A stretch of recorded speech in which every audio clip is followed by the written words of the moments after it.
আসসালামু আলাইকুম ওয়া রাহমাতুল্লাহ।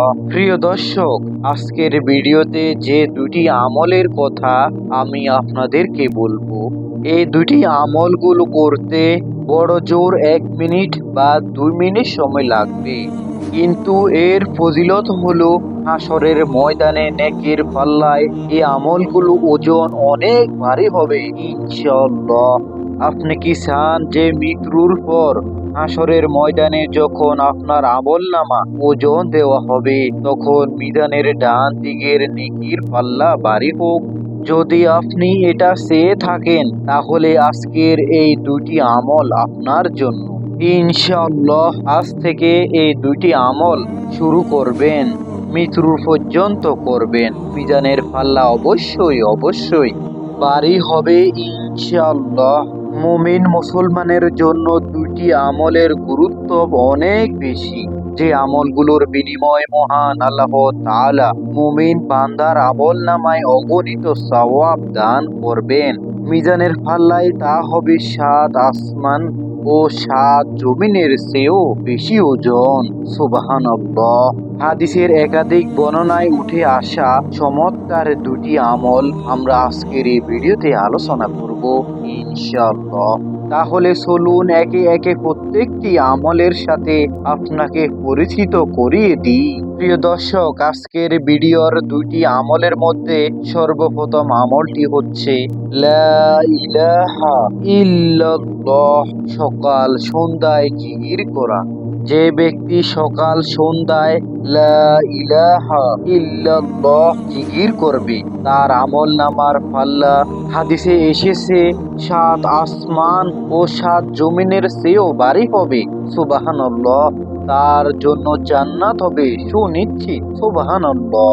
হযরত আব্দুল্লাহ ইবনে আমর ইবনে আস রাদিয়াল্লাহু তাআলা আনহু বর্ণনা করেন, রাসূলুল্লাহ সাল্লাল্লাহু আলাইহি সাল্লাম বলেছেন, আল্লাহর নবী নূহ আলাইহিস সালাম মৃত্যুর সময় তার ছেলেকে বলে ওসিয়ত করেছেন যে দুইটি জিনিসের আমল করবে, তার দুটি জিনিস থেকে বিরত থাকবে।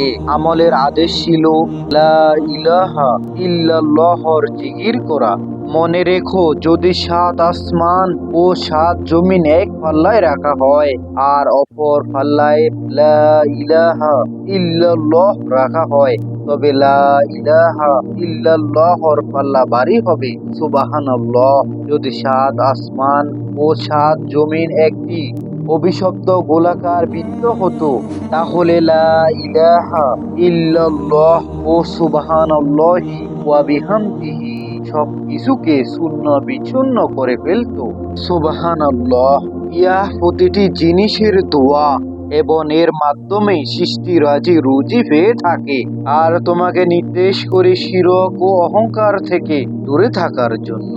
হযরত আনাস রাদিয়াল্লাহু তাআলা আনহু বর্ণনা করেন, রাসূলুল্লাহ সাল্লাল্লাহু আলাইহি সাল্লাম বলেছেন, কিয়ামতের দিন আল্লাহ তাআলা বলবেন, হে মুহাম্মদ সাল্লাল্লাহু আলাইহি সাল্লাম, সৃষ্টির মধ্য থেকে আপনার উম্মতের এমন ব্যক্তিকে জান্নাতে প্রবেশ করান যে ব্যক্তি একদিন হলেও ইখলাসের সঙ্গে সাক্ষ্য দিয়েছেন যে আল্লাহ ছাড়া কোনো ইলাহ নেই এবং সে এর উপর মৃত্যুবরণ করেছে। সুবহানাল্লাহ। হাদিস মুসনাদে আহমদ। প্রিয় দর্শক, মাত্র 1 মিনিটে করা যায় এমন কিছু আমলের মধ্যে আজকের ভিডিও দ্বিতীয় নাম্বার আমলটি হলো সবসময় আলহামদুলিল্লাহ বলা। সুখের খাবার কিংবা দুঃখের খাবার, আনন্দের খাবার কিংবা বিপদের খাবার, যে কোনো সংবাদেই সব সময় আলহামদুলিল্লাহ তথা সব প্রশংসা মহান আল্লাহর জন্য বলা। আর তাতে বান্দার আমলনামা পাল্লা 7 আসমান ও 7 জমিন থেকেও ভারী হবে। সুবহানাল্লাহ। আর তা হবে জান্নাত লাভের মাধ্যম। হাদিসে এসেছে, হযরত জাবির ইবনে আব্দুল্লাহ বর্ণনা করেন, রাসূলুল্লাহ সাল্লাল্লাহু আলাইহি সাল্লাম বলেছেন, সর্বোত্তম জিকির হচ্ছে লা ইলাহা ইল্লাল্লাহ এবং সর্বোত্তম দোয়া হলো আলহামদুলিল্লাহ। হাদিস তিরমিজি ইবনে মাজাহ রাসূলুল্লাহ সাল্লাল্লাহু আলাইহি সাল্লামের কাছে এক বেদুইন এসে বললেন, হে আল্লাহর রাসূল, আমাকে কোনো একটি ভালো কাজ শিখিয়ে দিন। রাসূলুল্লাহ সাল্লাল্লাহু আলাইহি সাল্লাম তখন তার হাত ধরে এই শব্দগুলো শিখিয়ে দিলেন, সুবহানাল্লাহ, আলহামদুলিল্লাহ, লা ইলাহা ইল্লাল্লাহ, আল্লাহু আকবার। লোকটির হাত ধরে প্রিয় নবী বললেন, এই শব্দগুলো বেশি বেশি পড়বে। লোকটি এ কথা শুনে চলে গেলেন। কিছু দূর যাওয়ার পর লোকটি আর রাসূলুল্লাহ সাল্লাল্লাহু আলাইহি সাল্লামের দরবারে ফিরে আসলেন। রাসূলুল্লাহ সাল্লাল্লাহু আলাইহি সাল্লাম মুস্কি হেসে বললেন, লোকটি কি যেন চিন্তা করেছে। ফিরে এসে লোকটি প্রিয় নবীকে বললেন, সুবহানাল্লাহ, আলহামদুলিল্লাহ, লা ইলাহা ইল্লাল্লাহ, আল্লাহু আকবার। আপনি যে বাক্যগুলো আমাকে শিখালেন, এই বাক্যগুলো তো আল্লাহর জন্য, কিন্তু আমার জন্য কি? এগুলো পড়লে আমি কি পাবো?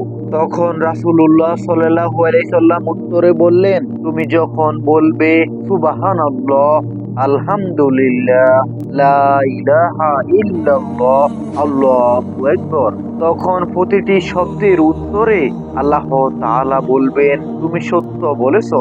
তারপর জিকিরকারী আল্লাহর কাছে নিজের যেসব চাহিদা তুলে ধরবে, সুবহানাল্লাহ।